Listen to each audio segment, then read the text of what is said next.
you can't hide from golf. And yeah, sometimes we have to push ourselves outside of our comfort zone in order to be able to confront this situation better in the future. You're always kind of you are playing for today, but also you're trying to gain experience for the future and where you're heading.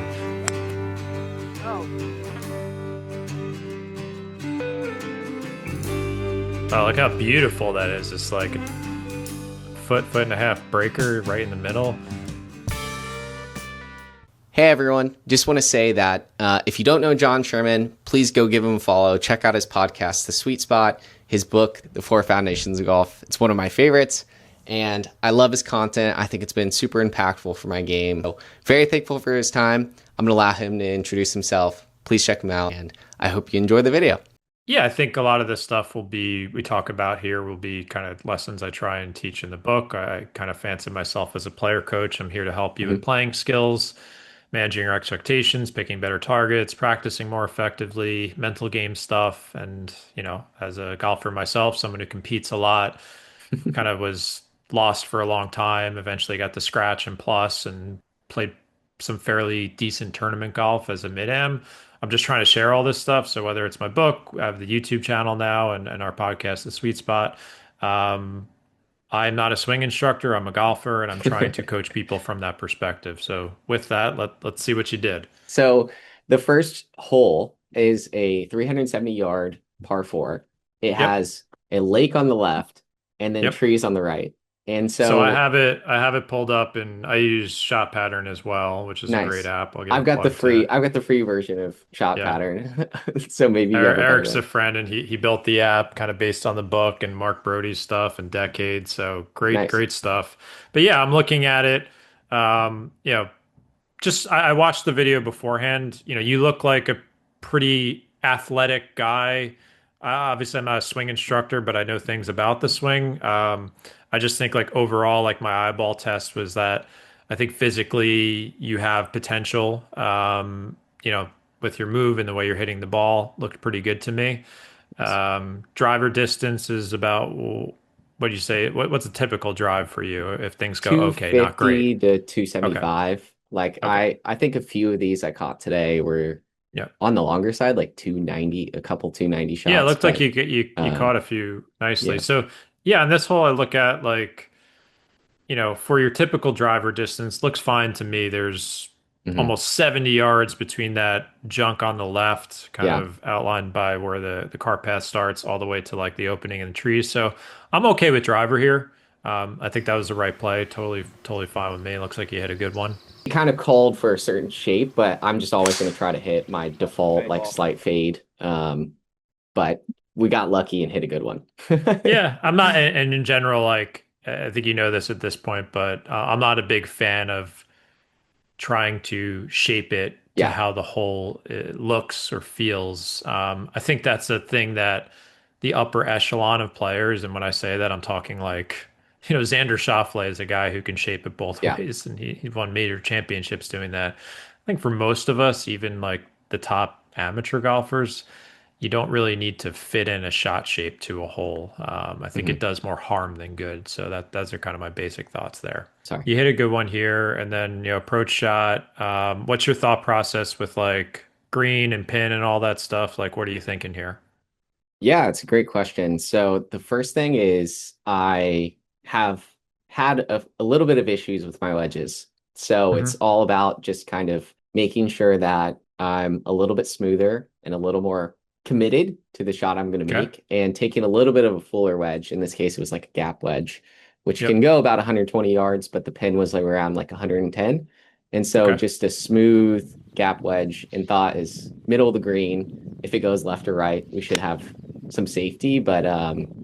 Did luckily you was know what the able. back number was on this screen? I believe it was around 125. And Okay. so that's kind of where I made that decision because pitching wedge can go about 130, 135 on a normal number. So I was Yep. kind I of in think that's between the fair. two clubs. Yeah. You want to make sure, again, being realistic with your carry numbers, Mhm.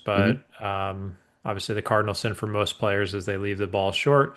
But 120 yards for gap wedge, so you're obviously on the longer side of hitting potential in terms of distance. So yeah, I think that's fine. Just center of the green, comfortable gap wedge. Let it go. Luckily, I made a decent strike, which kind of helps build a little bit of wedge confidence for me for the day. Yeah. Went a Yep. little bit longer. So it was like about 15, 20 feet Okay. at this point. So this is one of those putts where I'm just thinking make a good speed putt and try to get it up near the hole, if anything. Okay. So you're a heads up guy, I see. I got influenced by Sasho Sasha, over the yeah. last 4 or 5 months. It's been pretty interesting. Have you ever tried it? I'm not against it. Like I'm open to anything with putting, just as long as like you're comfortable and it's actually producing better results. I tried it briefly, didn't think it was for me. If I was struggling a lot, maybe I would go to it, but I'm happy with my putting system at the moment. So I think it's an option that golfers should try if they're kind of struggling. This next hole ended up here in a little bit of trouble, and we'll get to that in a second. But Yep. basically, kind of a slightly more intimidating tee shot, I would say, for the most part. There's a bunker that's about 200-ish yards or so on the left-hand side, so it should be a Okay. decent carry. And then on the right-hand side, everything kind of funneled left to right. Okay. There appeared to be a lot of room left, but we'll see if it was enough based on the tee shot. Any thoughts Yeah, it kind from? of looks like one of those shots that looks more intimidating from the tee box, but then Mhm. when you look at kind of the satellite data, you see like, oh, it it visually looks worse because you're hitting out of a chute, but it opens up Yeah. tremendously. So, I think this was, driver all day long, so that's the right decision. It's just one of those things where maybe if you played the course more, you'd be more comfortable with it. Absolutely. I basically hooked this into a winery, so it was not a good shot. And there was red across the sidewalk, so I just took line of sight Okay. and dropped my ball and took my medicine. So the approach shot here, this was kind of one of those decisions between it says 50, but it was actually I went with pitching wedge. Okay. Between 50 and pitching wedge, it's kind of that same decision. It was sitting down in a little bit of rough, and my thought was like Hmm. club up, get back to that 125, 130 back number. I Yep. actually ended up hitting a pretty good shot, but it faded to the right, and there's like a little trough that I was unaware of. Yeah, which is again, these are a reasonable miss for a shot of that Mhm. distance out of that lie. So, looks like a little bit of a touchy wedge shot here. Um, would give me anxiety with my wedge game for sure. But, one thing I would tell anyone watching this is like, you put a PGA Tour player in that wedge shot there. They're not getting up and down every single time when you have like a false front like that. So, your number one goal is, I think, with wedge play in general is like, can I get it on the putting surface and leave myself a putt where I'm not going to three putt for double bogey? Not that I want you stepping up to that shot accepting only a bogey, but it's just, when you choose a club and a technique that is a bit too aggressive for a shot like that, then you Mhm. end up in a worse situation. So, yeah, it looks like a pretty good wedge shot. You gave yourself a look at par, and that's pretty much all you could ask for in that situation. Not to hit it to 3 feet. Yeah, yeah, I was super happy. It was like a downhill rough lie. My wedges aren't great either. That's a weakness in my game and something that I'm actively working on. But like I think I had about 10 to 12 feet for this putt. So I was really happy to walk away with the double, to be frank. Yeah, that is, you know, aside from obviously the tee shot was seemed like a bit of a double cross, maybe Mhm. uncommitted swing. You didn't like the way it looked. Chalk that up to potentially being uncomfortable with a new course. Uh, but you didn't do anything to compound that mistake. So you made a good decision on the approach shot. You limited the damage to worse than that. So that's obviously also one of the key takeaways I show to people is like, how can you turn big blow up holes into less of a blow up hole? People don't want to hear that, but that's one of the ways you go from a 14 to a 10 and a 10 to a 6. Like it's a lot of Mhm. that kind of dirty work that you have to be prepared to do.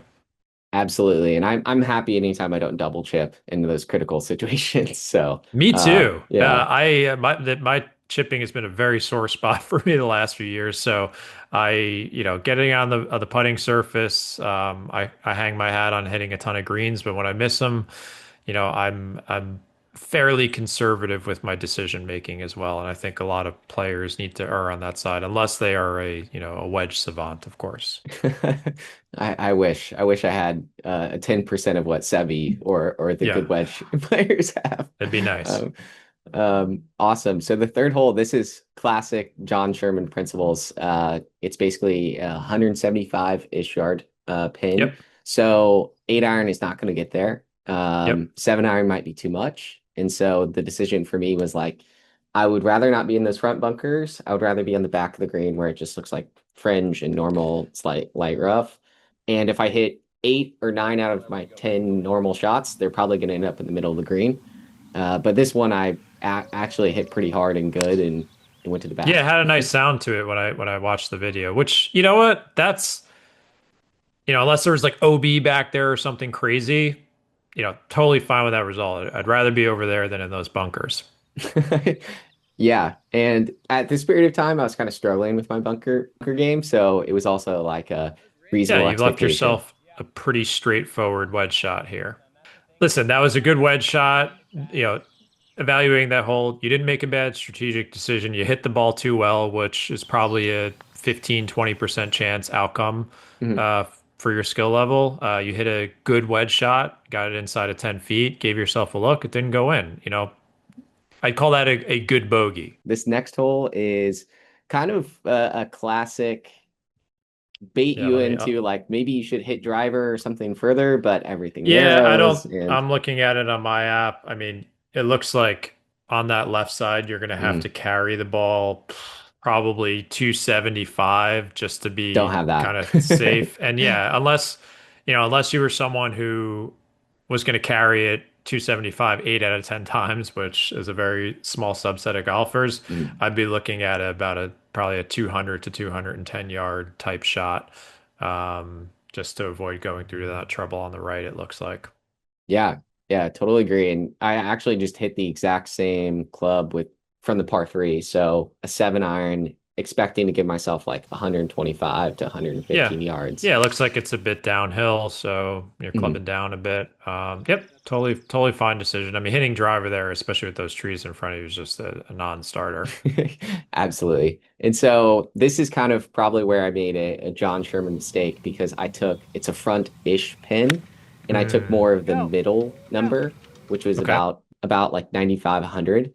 And so that Okay. was more of a in between the 54, which goes about 90, 95, versus the 50 degree. I've kind of got the side hill lie and trying to make a good swing, just catch it a little fat. A little And so heavy. leave myself exactly in the situation that if I probably took the right club, I'm probably sitting on the green putting versus this little uphill chip I have. Yeah, listen, again, you didn't leave yourself in a horrible spot. I'd say that's somewhere in between like strategic mistake slash, also you have to understand that at your kind of skill Mhm. level, you're going to hit some shots heavy like that too. So, yeah, I'd say not a total strategic blunder, just a little bit of a reminder of, you plan for your typical shot, not your best one. Absolutely. And so here's that chipping in action with a nice little double hit, Yeah, which helped me get it closer to the no hole. penalty, no penalty. We'll take, yeah, that was a good maneuver for at least my chipping game, occasionally. So just expectations here, try to mitigate a double bogey situation, and lag it up there and tap it in. So nothing too Yeah, complicated and here. and this instance is really like a good example of, what does it take to go from like a 10 handicap to a 5 for someone at your Mhm. level. You want to make a certain amount of stress-free pars throughout your round of hitting enough Mhm. greens and regulation. So, yeah, it's a simple had that approach shot gone on the green and then that's your putt for birdie. It's a whole different story, and that's easier said than done. But that's kind of like the next level of ball striking where you have those shots and they're kind of Mhm. like, they're not layups for you, but they're just more automatic where, okay, wedge in my hand, fairly big green, take a little extra club, get on the putting surface. And that's how that, you made a good bogey there still, didn't compound it. But that's like the bridge to cross to get into more pars. And that's why in Brody's book, he kind of revealed like approach play is the biggest separator for Yeah. scoring because hitting that shot and not hitting it is the difference between, again, that stress-free par and bogey or worse. It is a massive separating factor. It's not. draining more of those 10 or that 15-foot putt you had because you're going to miss that most of the time. Unfortunately, I can't change that for everyone. Two things that really resonated with me in your book: the two-thirds rule, like adjusting your expectations of how your game should show up, and then also the amount of stats where you talked about what realistic expectations should do in the Yeah. situations. And I know you just released a YouTube video about that as well, but it's like when I tell myself, hey, a reasonable outcome here is 50 feet, or Yeah. because of this expectation, it kind of alleviates some of that pressure and puts me in a situation where I'm more so thinking, how can I get to 50 feet versus how can I box myself into this restrictive mindset of like, I need to hit a good shot here. Yep. Yeah. So, yeah, for you, obviously in the process of you choose the good target, hopefully the good club, and you hit, and then afterwards you hopefully use those stats to be like, all right, I left myself a Yeah. manageable wedge shot, not the end of the world, nothing to get angry at myself for.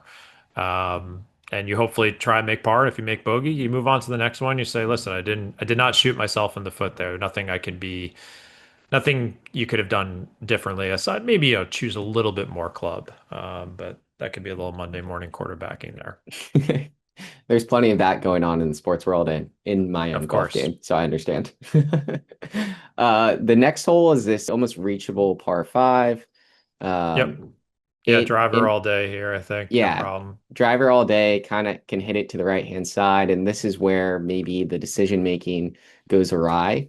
Yeah. Um, So you got a I would, creek up there that's about 112, 110 yards away from the hole. So, the yeah, decision is go over it. And then, yeah, I would say with gets the pretty drive that narrow. you hit, yeah, it does get narrow. There's a bunker at about 50 yards from the hole. So how far do you have with your approach shot? It was about 210. Okay. And that was to the center of green and then 225. So Yep. that's about my four hybrid gets me to about that 215, 220 number. Yep. The only issue was the lie. You can kind of tell a little bit is a little bit down and a little bit Yeah, it's a little down in that sideways. fairway. Yeah. And I make an awful swing, which I think can be attributed to maybe not being fully confident in the shot that I was trying to do. Um, but yeah, I ended up skipping over the creek, so I survived, but left myself in a really hairy situation. Yeah, which I've got no problems with that. I think, laying back in that scenario makes Okay. no sense. Like you have to start taking those shots on and not playing too safe and Yeah. just living with the fact that like, yeah, I might hit a chili dipper here that's thin. Like that's kind of where I'm at with my game. I might hit that shot once in a while. Mhm.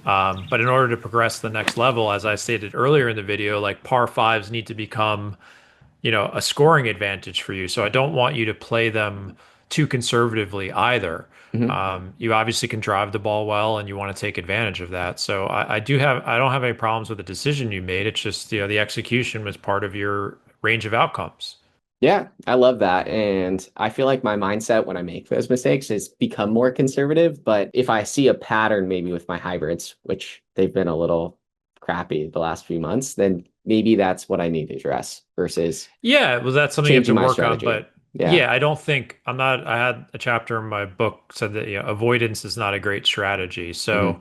if you were so terrified of par fives and you just it said like, oh, I'm going to hit 9-iron there every time, you're not playing the hole optimally from a strategic perspective. You're never going to graduate to the player who hits it around the green and gets that kind of easy-ish par and makes some birdies.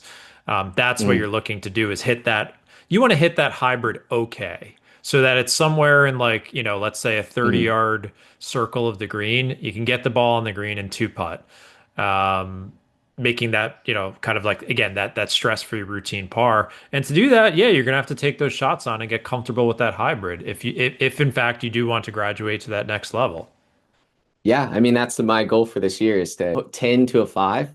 But I would still be happy with just dropping a few strokes realistically Well, given listen, that.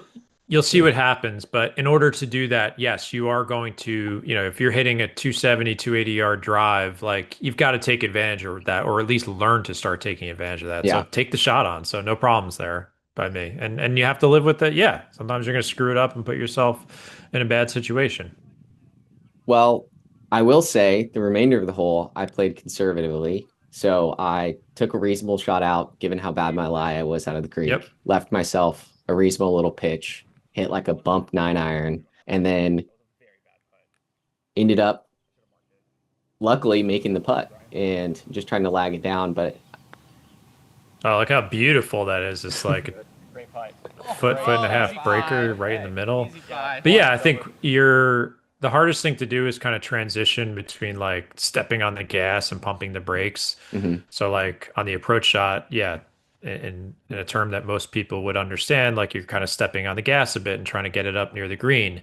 But then you put yourself in a situation where you're like, ooh, now I can't step on the gas because if I do something stupid here, I compound the mistake. So yes, you do have to situationally adjust and go from feeling like you're stepping on the gas to pumping the brakes a bit, to, you made a nice five there.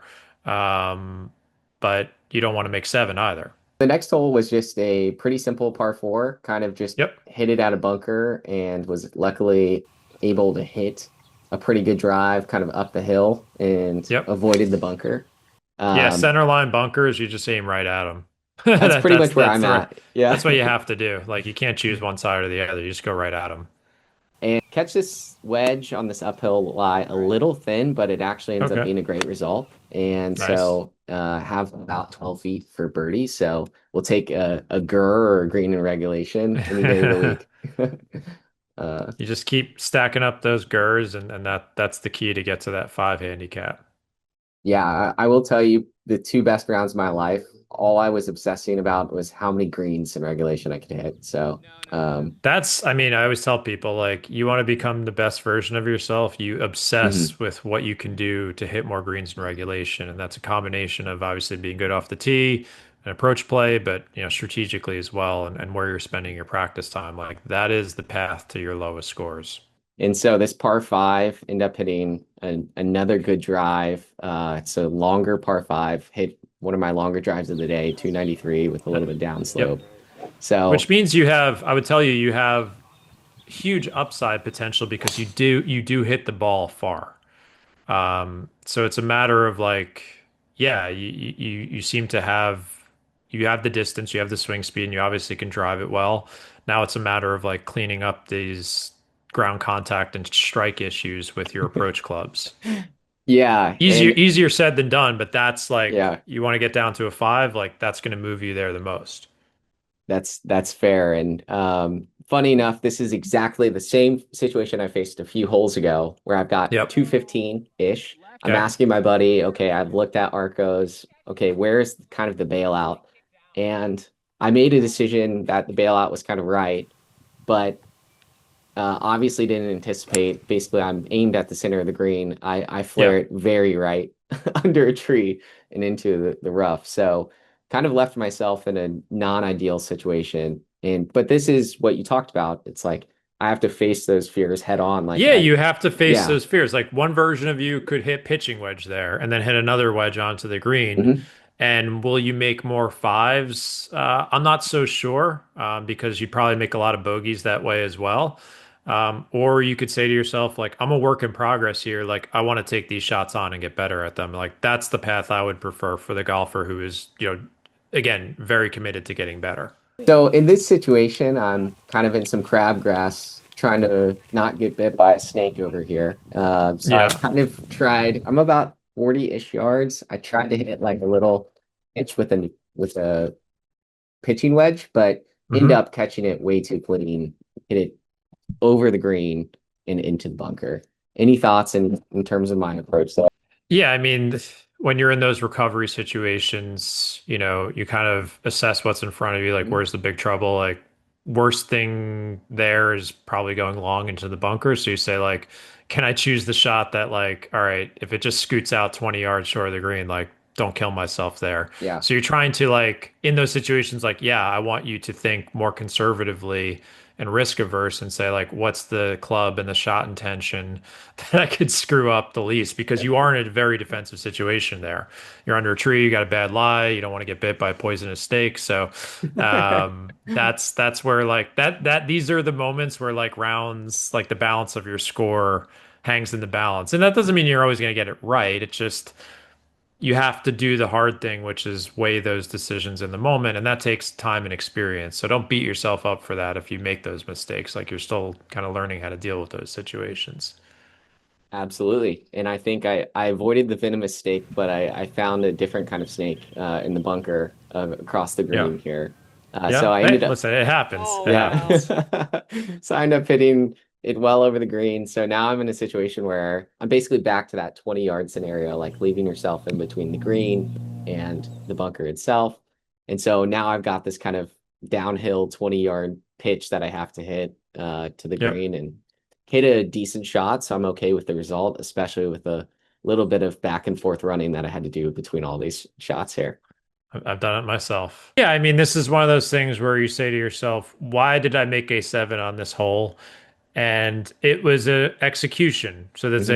a skill reason. Like Hmm. you did not hit that hybrid well enough. Hmm. And would I say you made a mistake? No, it just that's what happens. And like in order for you to again progress to the next level, you think like, what are really my scoring clubs? And because it seems like you can hit the ball relatively far, is like, yeah, what are the clubs I'm giving myself on these par fives that seem to be doing me in and working Hmm. more on those in addition to, yeah, you're probably gonna give yourself a lot of like gap wedges and sand wedges into most of these courses you're playing.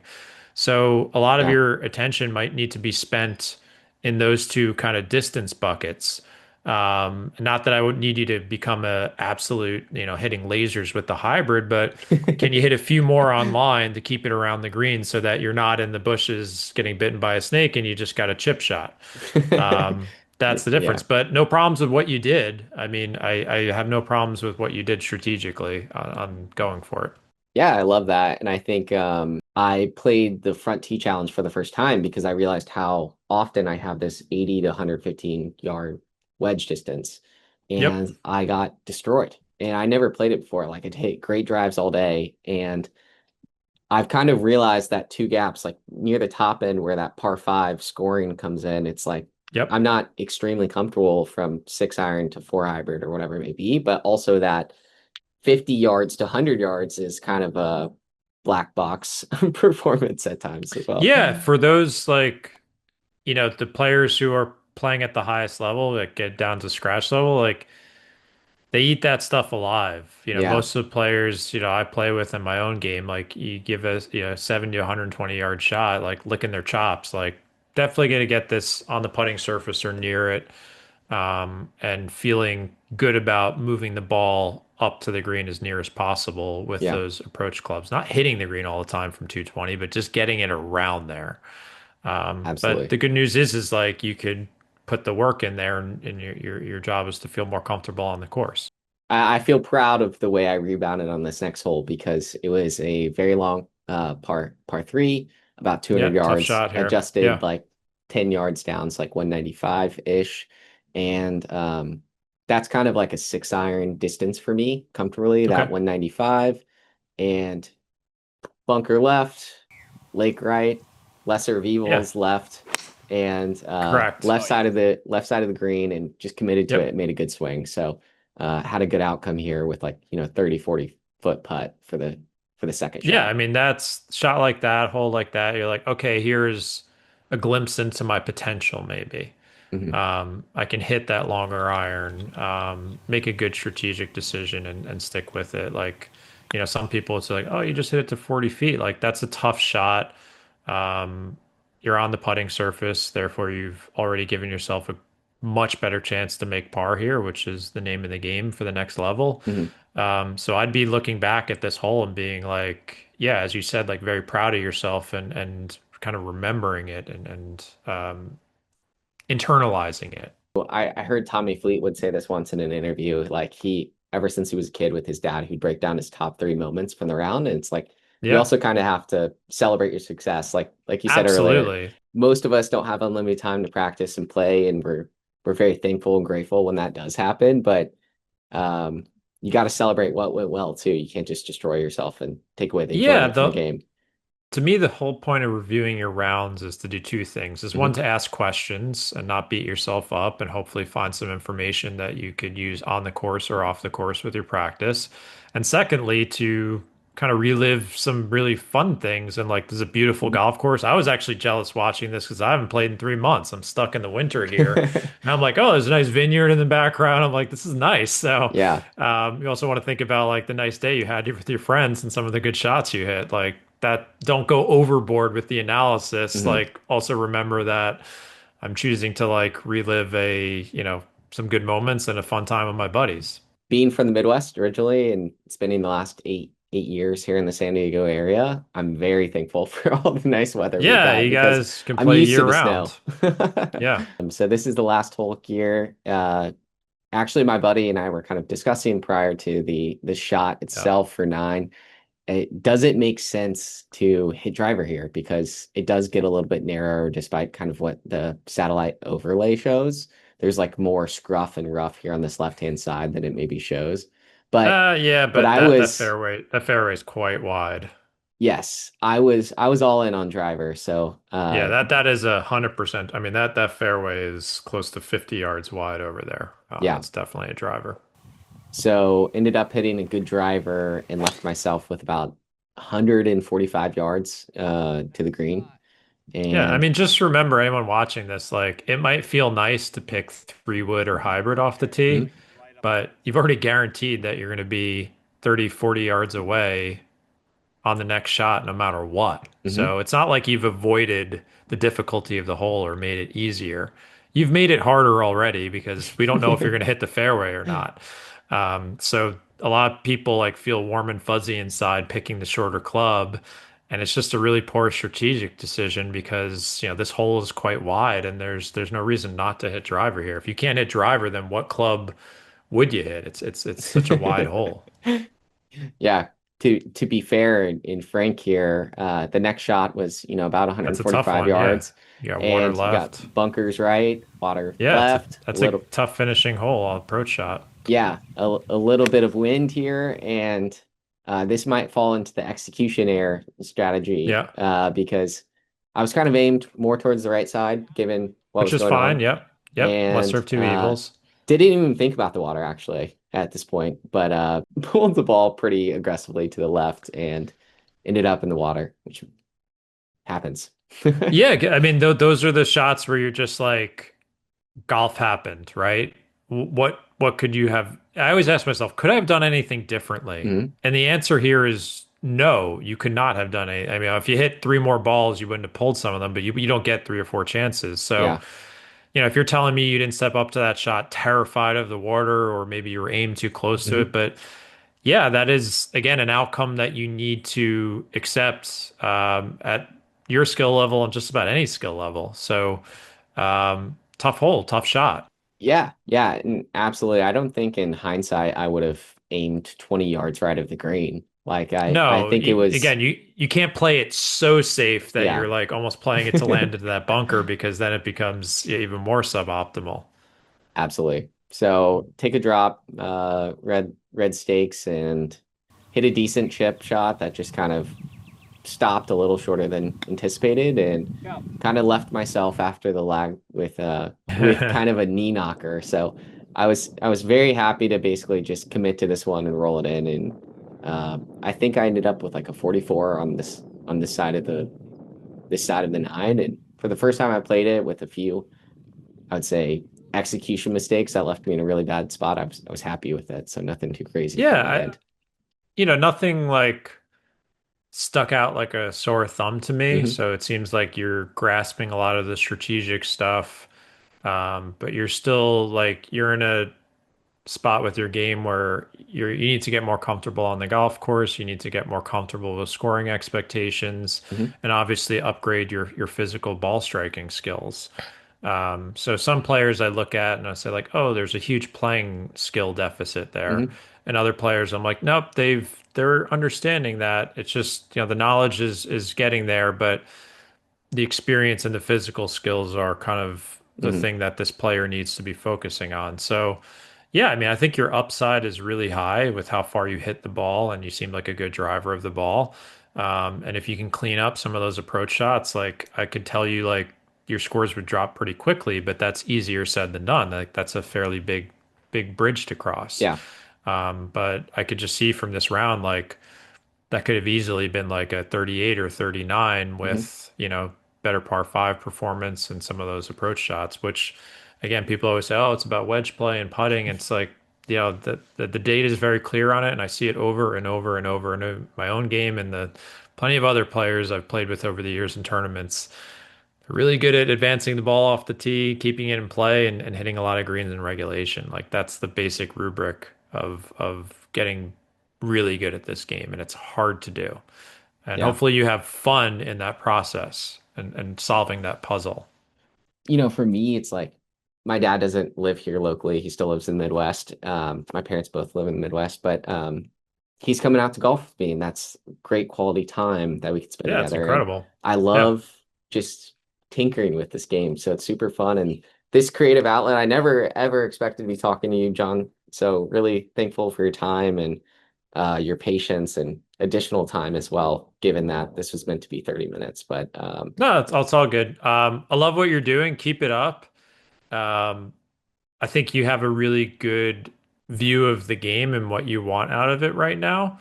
That always doesn't remain that way. Sometimes you get a little too obsessed with optimization and yeah. scoring. We all do.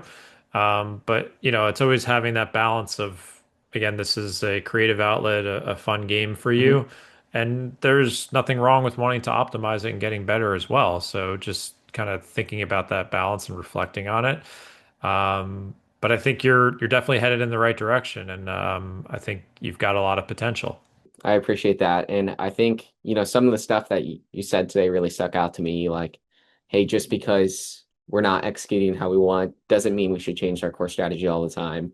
Like, you need to confront that at some point. Avoidance will not Yeah, lead to again, improvement in the game. And that's really powerful, I think. you can't hide from golf, right? You Hmm. can't hide and play it so safe. When you play it so safe, then you're playing suboptimally. Yeah. And that's a hard thing to do for certain players, myself included at times. So there's always this internal battle between what's the right play and what feels safe in the Hmm. moment. And yeah, sometimes we have to push ourselves outside of our comfort zone in order to be able to confront this situation better in the future. You're Hmm. always kind of you are playing for today, but also you're trying to gain experience for the future and where you're heading. And that creates a lot of discomfort. And, you know, the only way to break through that is to confront it at times, not always. You can't be perfect at it. So, yeah, just keep doing that and looking forward to seeing your progress.